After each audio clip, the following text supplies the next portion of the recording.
It's early morning in Ikoko village. The cock crow as the farmers and hunters began to wake up and start preparing for the day ahead. Anyone, a young beautiful woman began to sing with her melodious voice as she gathered split firewoods and began to make fire to cook breakfast for her new husband.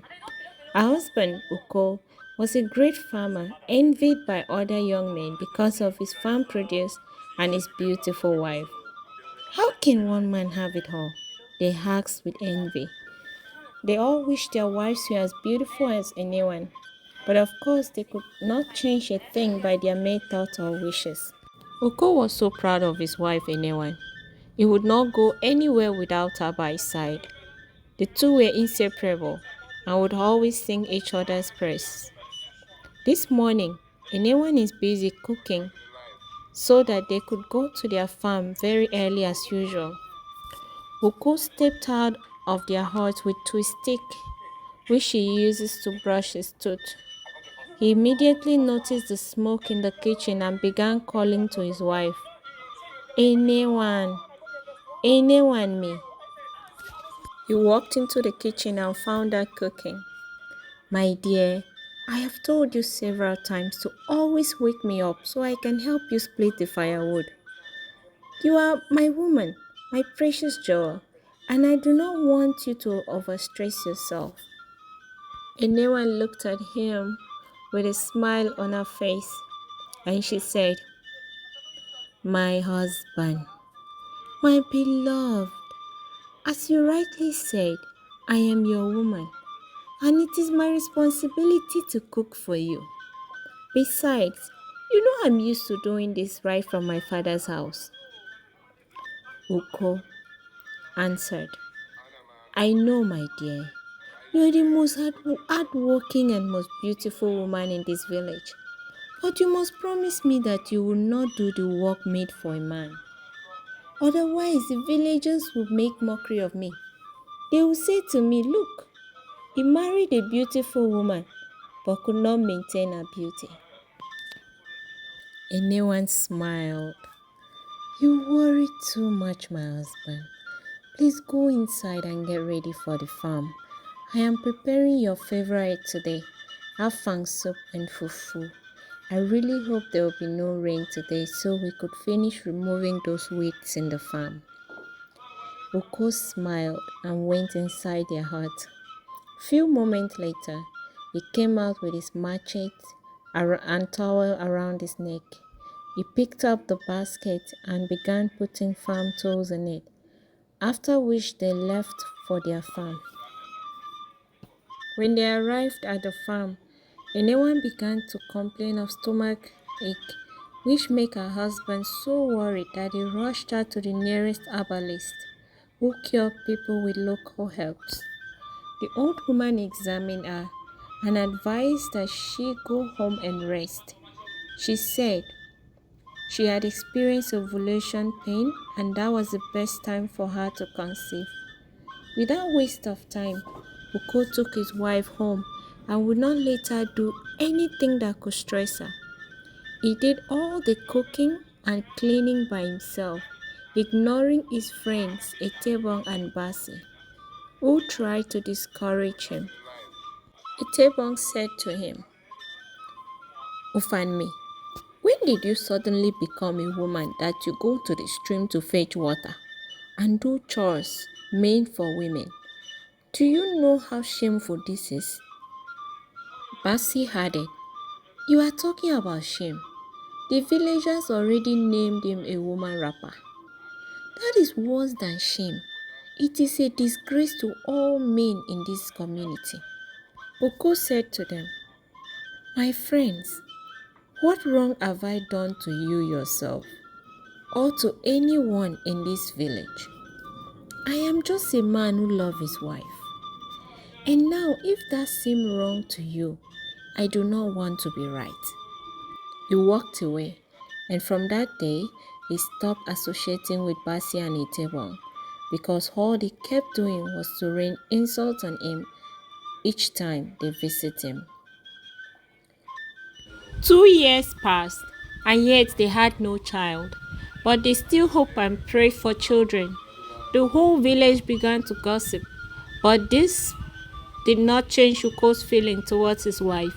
She was still the most beautiful woman in his eyes, and living together for the past years only made their love grow stronger. Anyone would sometimes feel sad about their situation, but her husband always reminded her that the most important thing was their love for each other. He promised her he would never take another wife. This was comforting to anyone, but still, she couldn't stand the mockery of other women at the market square. Most times she would sit down and sing the song that says, "Who will speak for me? Who will defend me among these women? Who will wipe away my tears? And when will I experience the joy of motherhood? My womb waits eagerly. My breast longs to see its milk. My husband's house awaits the cry of a newborn. When shall this be?" She continuously sang this song all day long and would not talk to anyone except her husband, who was trying so hard to console her. Years passed and their condition remained the same. Her in-laws began to visit her home for private meetings with her husband. This couldn't mean good for her. They are up to something, she thought. But I hope that whatever it is would not bring evil to my home, she prayed. Her husband will often disagree with his family whenever they suggest that he marries another woman. 5 years passed and there was still no issue. She became more and more worried as each year passes by. Among all the women in the village, there was only one woman who never criticized her. Her name was Akon. Akon came from the neighboring village, but was married to Okon, the palm wine tapper, who was also very kind and generous man. They had 10 children, all female and no male, but they also believed that someday they will have a male child. She always advised anyone not to worry too much, to just wait for the right time, and assures her that one day she will definitely get pregnant. Anyone loved talking to Akon because her words were so kind and always makes her feel refreshed and happy. Whenever she goes to the herbalist, the old woman would say the same thing about her being very okay and found no reason why she couldn't conceive. The herbalist told her one day, "My daughter, you are perfectly fine. Go home to your husband and wait for the right time." Anyone replied, But, she stammered. But the old woman interrupted her, saying, "We all determine the weight of our problems. If you think your problem is big, then it's big. But if you see it as small, then it will become small. Go home, my dear. Wait for God's time, and everything will be all right." "Okay, Mama. Thank you. I will do just as you said," anyone responded. The herbalist added, "That's good, my daughter. Do not forget to come back for your traditional womb massage." "I will not, Mama. I will not give up for as long as I live. I believe that God did not create me a barren woman, and with His help, I'll put all my enemies to shame." She left the old woman's house. On the 6th year of her marriage, Enewan became pregnant. Her husband Oko was so excited and looking forward to welcoming his first child. He did everything to ensure his wife was okay, as well as his unborn child. He would cook, clean, and even fetch water from the stream. This made people to talk badly of him. They said, "Look at him. He's just a woman rapper.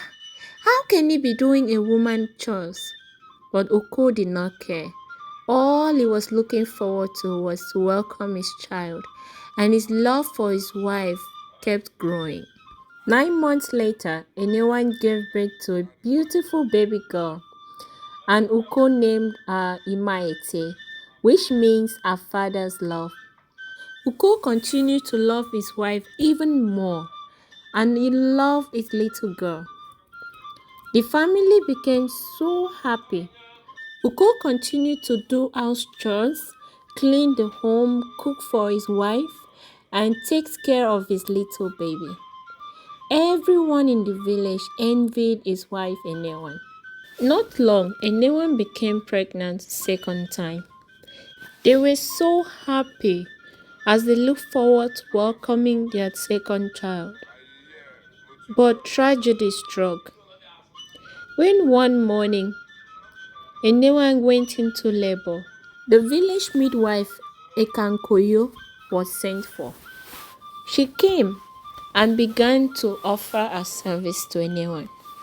Uko wanted to employ the service of another midwife to join her, but she refused, saying she would do just fine. Uko was very happy and confident because Ekankoyo was a very popular midwife in the village. She was known for excellent service. She had once helped anyone to deliver Imaite, so there was no doubt at all that she would do it again. After some time, Ekankoyo came out of the hut looking sad. Everyone became so worried as they were waiting for good news to be announced. Ekankoyo told them that anyone and the baby had lost their lives. Oku's heart could not bear the news, so he fell into unconsciousness. After being revived, he began to weep and mourn his beloved wife. Life for Oku became meaningless without his lovely anyone. He became both mother and father to Imaete, caring for her. The young women began to admire him, wishing he could marry them because they've seen how well he treated his wife and they'd always envied her for this. So now was their golden opportunity to step into her shoe. But Oku was not interested in anyone. All he wanted was to take good care of his daughter and give her the best life possible. One day, Mama Nkoyo, the midwife, came to him. She said to him, "My son, there is something your wife asked of me. Something very important to her. She knew she would not make it through that pregnancy. So she asked me to tell you this. She wants you to marry my daughter Nkoyo so she can take good care of you and take good care of your daughter Imaite and give you more children. Your wife was a wise woman, and for her to choose my daughter shows that she was really, really wise. My daughter is a very good girl. I believe she will make a good wife just like anyone was."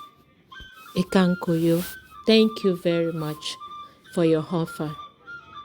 You know, me and anyone were more than just husband and wife. Anyone was my soulmate. And I cannot marry any other woman. I have my daughter, my precious little girl, and my world is complete. I don't need more children. I don't need any other woman. Even if I marry your daughter Nkoyo, she will not be happy with me because my heart will always belong to anyone. Oku said to her in a calm and gentle voice, "My son, I understand your pain, but please don't rush into conclusion now. Take your time and think about it." Ekankoyo, like I said, I will not change my mind. This decision is final. I love my wife so much and I do not want to remarry. On seeing that Oku's mind was made up, She went home. As soon as she got home, her daughter Nkoyo rushed to her side and asked, Mama, what happened? Did he believe you? What happened? Is he going to marry me? She asked nervously. But her mother was sad, not looking happy. So she knew something was wrong. And she asked, Mama, is it what I'm thinking? He said no, right? Her mother, seeing her curiosity, said to her, My daughter, the young man is not that easy to convince. But I tried my best. I have told him some things and I left him to think about it. Let's watch and see what will happen. But Mama, you know we don't have much time. Oh. This my pregnancy is growing. You just have to marry me. And you have to do better. You say you are doing your best, Mama. You have to do better. Koyo said to her mother as she began to cry. Nkoyo, what else do you want me to do? What have I not done for you? You're saying I should do better, I should do better. What have I not done for you? Since your father died, I have been the only one taking care of you. And all you could do is to get pregnant out of wedlock, she said angrily. Mama, you mean to say since you killed Papa? Because it's like I'm not hearing you well. You're saying since Papa died. Didn't you kill Papa the exact same way you kill Enewan, Oku's wife? You are the reason why I'm not married to the father of this child. Because you want Oku as your son-in-law. Oku this, Oku that, Oku this.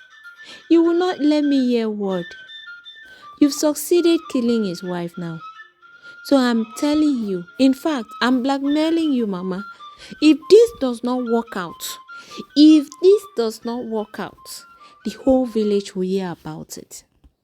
Nkoyo said to her mother with heavy heart and tears in her eyes. Nkoyo and her mother were so deep in conversation that they failed to see Ekpenyong, who was peeping through their window. Ekpenyong was Nkoyo's lover and the father of her unborn child. Nkoyo has been avoiding him, so he came to check on her to see why she is avoiding him. And when he arrived, he could hear them talking, arguing. So he quickly peeped through the window and he heard everything they said. With heartbreak and pain in his heart, Ekpenyong ran straight to Oku's house. On getting there, he narrated everything he heard to Oku and others who were there. Immediately, the village elders were informed and they sent for Nkoyo and her mother. When the elders asked Nkoyo and her daughter about what they heard, Nkoyo and her mother began to attack Ekpenyong, calling him a liar and saying that she was not pregnant. By this time, Uko was so upset. He stood up and asked Mama Nkoyo, if you did not have that discussion with your daughter, how did Ekpenyong know everything that you told me in secret? On the day my wife died, why did you insist on taking the delivery all by yourself, even when I offered to employ other midwives to assist you? You killed my wife. You definitely did it. Uko burst in tears. The villagers once again began to console him.